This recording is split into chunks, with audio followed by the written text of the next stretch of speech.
YouTube, and welcome back to the Silver Swanner channel. This is the 15th video in my US typeset series, and today we're going to be adding a 1922 peace dollar to the typeset. So, as always, we're going to discuss a little bit about the history of this particular coin. At the end of the video, I will include a recap if you are just joining us, showing the album to date. And finally, I will share with you my updated running cost. That being said, the peace dollar was first produced in 1921. It ran through 1928 and then again was produced for 2 years in 1934 and 1935. It was designed by Anthony DeFrancisi, and it pictures on the obverse the goddess Liberty. That's been a reoccurring theme in some of the coins that we've added previously. And on the reverse, it features an eagle holding an olive branch with the word peace below it. So obviously that's where the name peace dollar comes from, is the word peace. But did you know why peace is on the peace dollar? And I learned while I was doing my research for this, it's actually to celebrate the end of World War I. So if you think at that period of time, 1917, the war had ended and there was some acts in Congress or legislation in Congress that were trying to mint new dollars. They originally had used the Morgan dollar. That's why in 1921 there were both Morgan dollars and peace dollars produced. And those who were advocating for a new design were able to get the peace dollar produced. And again, it was to commemorate and celebrate the ending of World War I. Now, the Morgan dollar and peace dollar have a very interesting history, and they're very much intertwined. So there was a legislation that Congress was debating, and it eventually passed into law called the Pittman Act. I actually discussed this in my Morgan dollar video as well. And the Pittman Act authorized Congress to mint new silver dollars.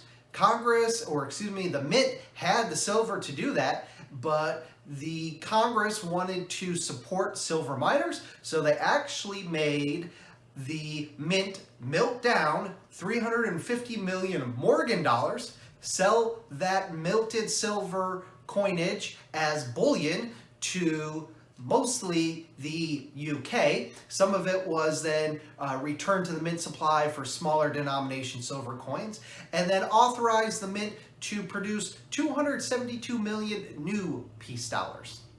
Then after the Pittman Act had expired and the silver quotas were reached in that act, the 1934 and 35 mintages were again acts of legislation in Congress that passed and became law that told the mint they needed to produce more silver dollars. And the peace dollars, again, are the last circulating silver dollar that the US Mint had ever produced.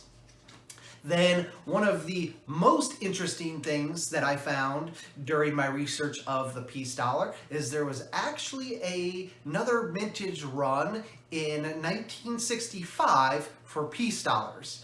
They were dated 1964, and there has never been one that's been found in the wild. The current belief then is that all of them were melted back down.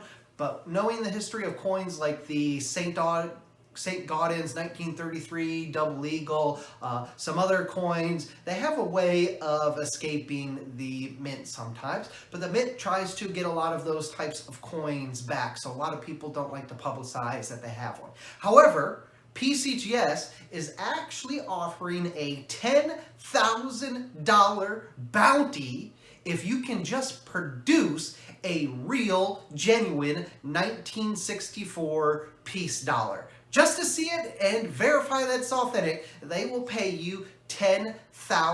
And I'll leave a link to that in the video comment section because it's pretty cool to read up on that. Then finally, unless you've been living under a rock this past year, it's 2021 right now, it's about the middle of May, the U.S. Mint will begin producing, to commemorate the 100th anniversary of Morgan and Peace dollars. They will be producing what they call a commemorative.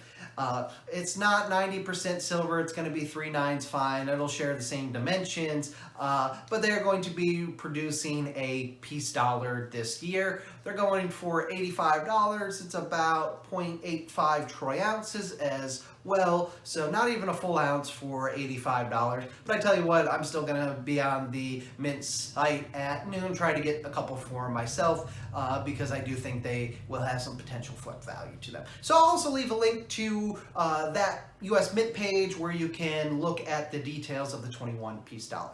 That being said, let me take you in and let's get to adding this peace dollar to the book.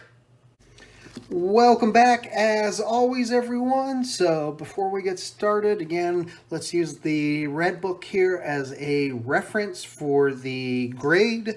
And in the fine conditions, they're saying to notice the hair over the eye, or an EF here, the hairline over the brow and ear, and then look on the reverse at the outside wing feathers.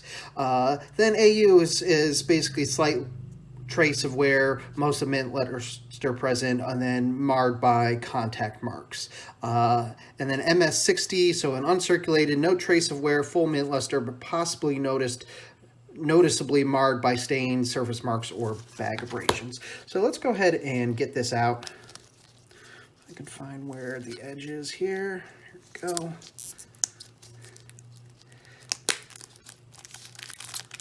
Again, this is a 1922 here.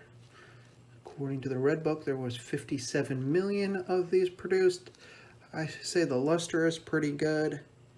If we look over at the hair over the eye and ear, I think you can still see those hairlines. And on the reverse here, I think you can see the detail still there on the feathers. I do think, especially here, there's a little bit of noticeable staining.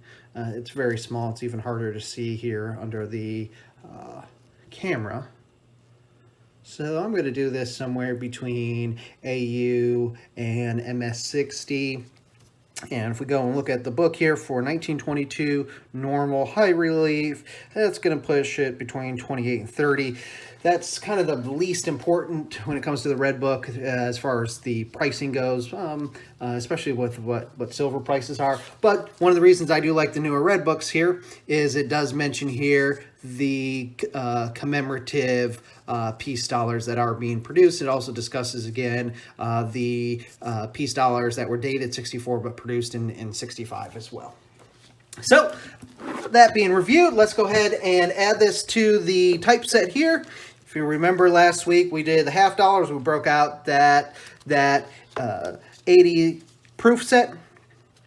So we were on half dollars, and now we'll be on dollars, obviously, this week.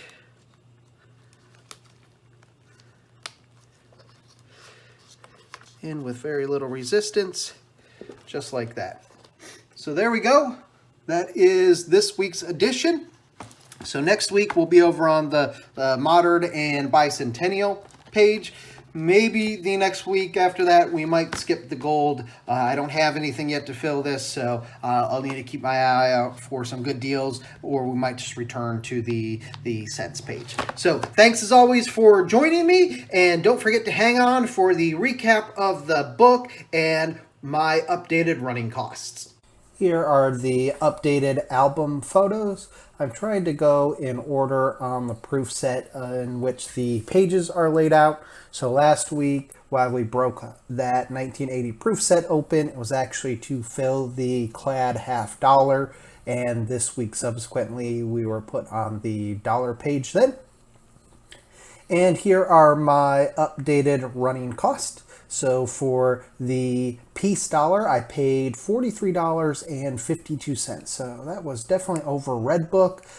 But if you watch Daniel from Coin Help You, he put a recent video up discussing just the jump in silver dollar prices. So after watching that, I feel a little bit better. I paid 79 cents in shipping for this coin as well. I actually had bought multiple coins from this seller, so I got to split the shipping costs. That's why it's only 79 cents. That being said, brings my total cost for the coins to $737.88. I paid $24.34 in shipping for a grand total of $762.22.